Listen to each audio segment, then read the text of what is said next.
一体何なんだ。ネヘリット。キメロニーマス。 Now there is no hope. へえ。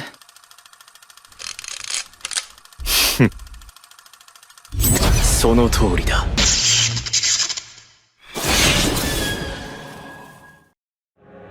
En el video anterior, tras su victoria contra el rey abisal Vita, Rudeus confirmó el rol de este como apóstol de Hitogami, quien le entregó unas ominosas palabras finales. Al despertar, se percató con horror que no solo Ruisherd, sino que muchos otros Superts habían sucumbido ante la extraña enfermedad. Al regresar a Sharia, buscando una solución, casi cede ante la ira al descubrir que Orsted le había ocultado información.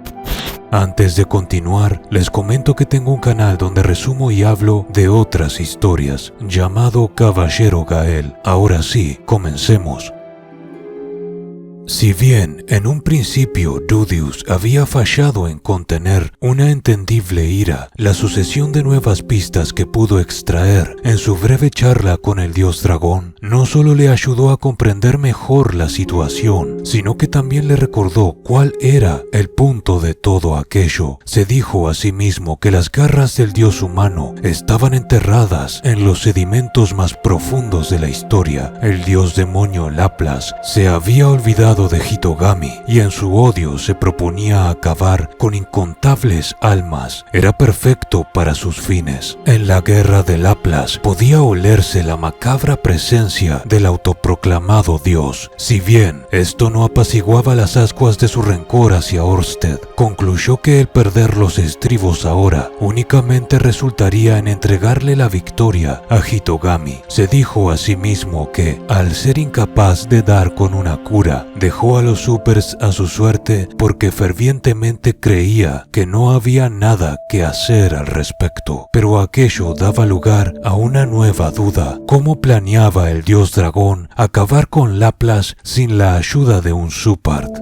No sería imposible si empleo la espada de Dios, la hoja divina, dijo Orsted. Aún así, sería una batalla complicada para él. El consumo mágico de la espada del dios dragón era brutal e inutilizaría el resto de sus planes. Sin embargo, insistió en que gracias a que Rudeus se había encontrado reuniendo aliados para la futura guerra, no todo estaba perdido, incluso y si no contaban con la ayuda de un Super. Para Rudeus se sintió como si su jefe hubiera dicho que él cargaría con el peso de todo, lo que iba en contra de la idea original. Después de todo, Orsted ya no estaba solo, ¿verdad?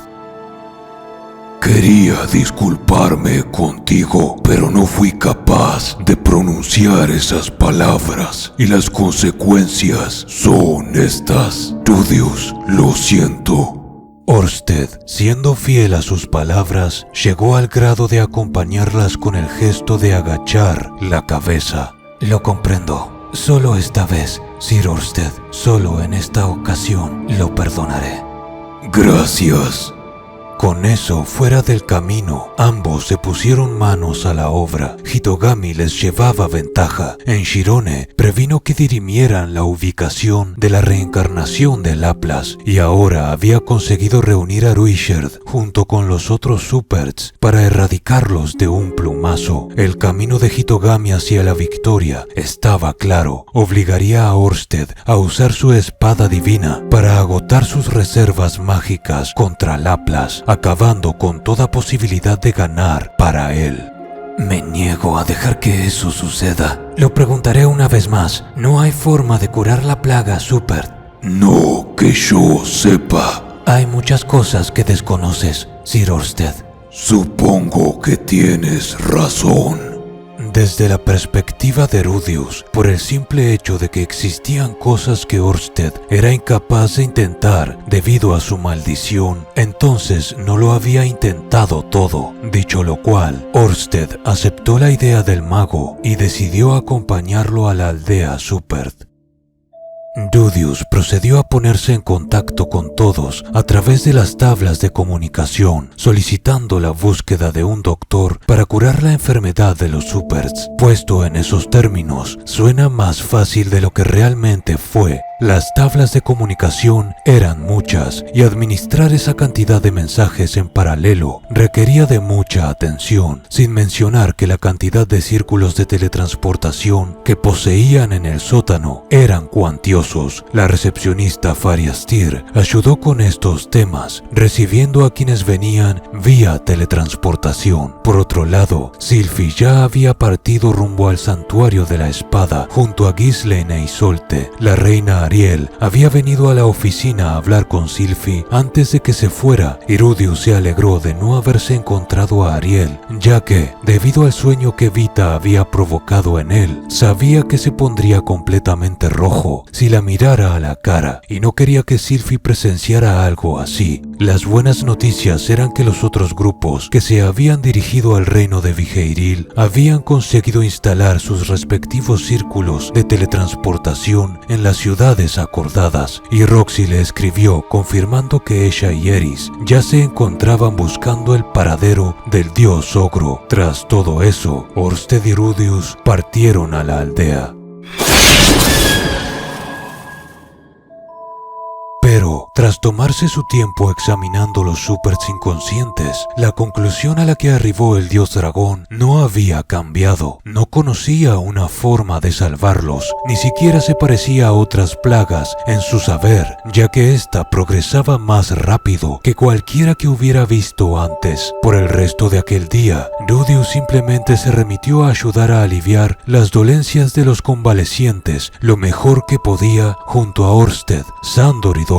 No fue hasta el día siguiente que llegaron doctores directo desde el reino de Asura. Estaba claro para Rudius que Ariel había seleccionado no solo a buenos doctores, sino que a aquellos a los cuales no le importaba tratar supers, ni les temían tan intensamente, aunque las esperanzas no tardaron en decaer, porque el diagnóstico de los doctores resultó ser prácticamente el mismo que el de Orsted. Todo lo que parecía que podían hacer era aliviar sus síntomas, pero aquellos demonios iban a morir. Rudius pudo sentir cómo su corazón era estrujado por las manos invisibles del destino. La escena frente a sus ojos parecía la de una tienda médica llena de heridos de guerra. Algunos murmuraban cual moribundo, otros gemían del dolor, algunos yacían en un coma tan profundo que no podías distinguirlos de un muerto. Lo peor era que Rudius no tenía más ideas, carecía de movimientos a hacer. Las horas se le escurrían de entre los dedos mientras permanecía sentado. De un momento a otro, Sandor se le acercó, devolviéndolo a la realidad. ¿Qué iban a hacer respecto al informante con el que habían quedado en encontrarse dentro de unos días? Oh, cierto. Lo había olvidado. No te preocupes. Cuando llegue el momento, iré. Sandor insistió en acompañarle. Nada bueno podía venir de dejarle marchar por su cuenta. Después de todo, era el objetivo principal del enemigo. Además, también estaba el tema del grupo de caza organizado por el rey de Vigeiril. ¿Grupo de caza? ¿Cuál grupo de caza? Sandor tuvo que recordárselo. Dicho grupo básicamente cargaba con la orden del reino de atacar la aldea dentro de un mes para cazar los demonios, en otras palabras, los supers. Pero el mago simplemente no sabía qué hacer. Claramente era incapaz de concentrarse. Él le preguntó a Sandor qué creía que debían hacer, y su respuesta fue clara: conversar. Si las negociaciones salían mal, entonces luchar. El mago estuvo de acuerdo y tras un par de horas se fue a dormir a la casa de Ruisherd, solo y exhausto. Parecía que una bomba estaba a punto de estallar y la cuenta atrás culminaría pronto.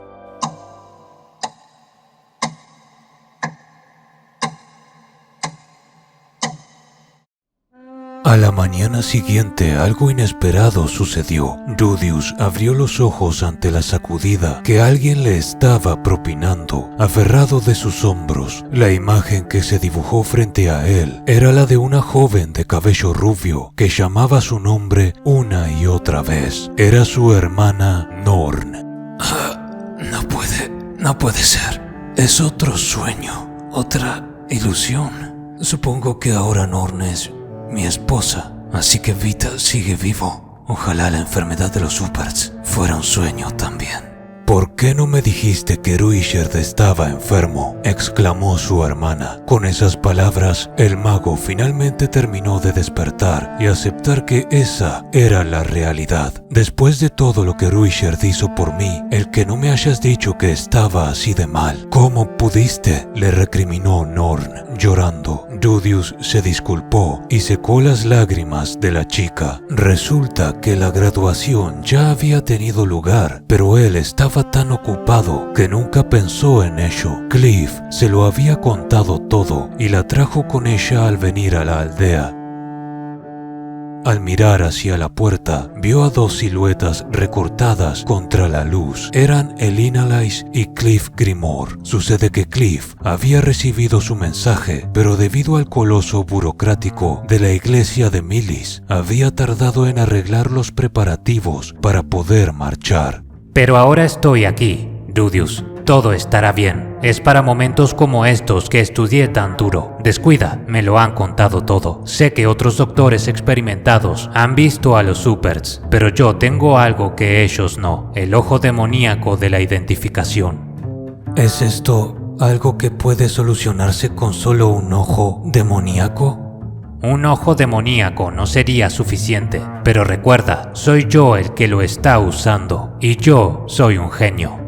Tal vez sus palabras estaban expresamente dedicadas a calmar el llanto de Norn o la angustia de Rudius, pero para el mago, su amigo Cliff parecía erguirse más alto de lo que jamás le había visto. El que pudiera hablar con tanta confianza en un momento así le hacía parecer un gigante. Cliff procedió a examinar a los Supers con su ojo demoníaco y a quienes podían hablar les hizo preguntas relacionadas con su condición, aunque aquellos no dejaban de ser demonios que habían sufrido una brutal persecución por parte de la iglesia, y al ver la túnica ceremonial de Cliff mostraban hostilidad, como si fuera a confiar en alguien de Milis, decían. Rudius hubiera desesperado ante tanto rechazo, pero Cliff mantuvo la calma en todo momento. Cuando los doctores le dijeron a Cliff que su plan era el continuar probando hierbas con magia de detoxificación, él resopló. Tanto Rudius como los doctores se quedaron pasmados con tanta arrogancia. Si eso fuera suficiente para encontrar una cura, entonces Rudius y Orsted ya la hubieran obtenido hace mucho tiempo. Rudius, vayamos afuera, debo hablar contigo. Al salir, Cliff le reveló a Rudius que habló con uno de los ancianos de la tribu, uno que en particular tenía más de 1000 años de edad, y este le dijo que nunca había visto una enfermedad como esa en su vida, lo que significaba que se infectaron al venir a Vigeiril, y la fuente de la infección debía estar ligada a aquellas tierras. El plan era simple: hacer reconocimiento en las inmediaciones, ayudándose del ojo demoníaco de la identificación. Cliff procedió a examinar los cultivos, la carne de las bestias que comían, el granero donde almacenaban los alimentos en conserva, los hogares de los Supers, sus vestimentas, sus camas. Nada se escapaba al ojo de su amigo. En ocasiones, el pánico invadía a los habitantes de aquellos hogares. Los niños corrían hacia el regazo de sus madres llenos de temor, gritando que Milis había venido a aniquilarlos, pero Rudius los calmaba, asegurándoles que todo estaba bien. La cicatriz que la iglesia había dejado en aquella tribu era una profunda. Rudius vio con sus propios ojos claros casos de estrés postraumático en Supers que revivían crueles eventos que preferirían olvidar. La figura paterna de la familia tomaba su lanza y amenazaba con matarlos si ponían un dedo sobre su mujer e hijos. Supongo que la brecha entre los demonios y la iglesia es incluso más grande de lo que jamás imaginé. ¿Qué clase de alimentos preparaban aquí? ¿Cómo los cocinaban? Rápido, no tenemos mucho tiempo. Cliff. No te preocupes, Rudius. Es a la túnica de la iglesia a la que temen, no quién soy. Lo entiendo. Si lo salvo mientras uso esta vestimenta, tal vez ayude a cambiar su opinión un poco.